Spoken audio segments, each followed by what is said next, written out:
Kumpanya sa Bihon sa Talisay City nga gimanuang patakupan sa City Hall may apilar sa desisyon. Apan ang ayan una kunong sulbaron sa kumpanya. Ang kasong giatubang nini sa Department of Energy.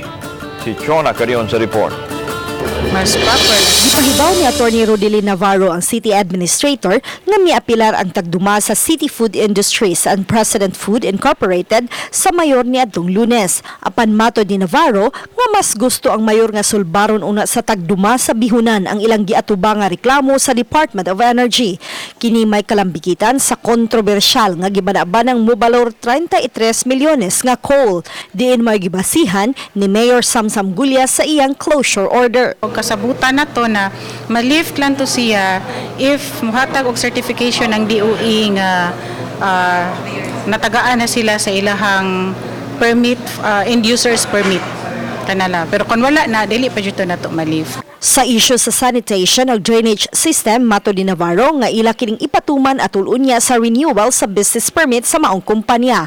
Ang maong bihunan matapos ang permit karong Disyembre. Na-issue na magud na ang business permit before, so nga tuan na inig-apply nila for renewal. Usa na siya sa mga requirements nga tuang pangayoon nga as part of their corporate social responsibilities at unta ba.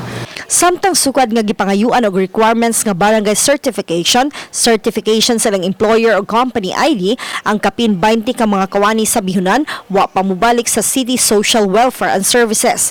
Sagad sa mga trabahante sa bihunan, taga Negros ug Mindanao. Kinahanglan man gyud og certification from the barangay captain nga resident sila sa Talisay. Uban ni Marlon Melgaso, Chona Carion, Balitang Bisdak.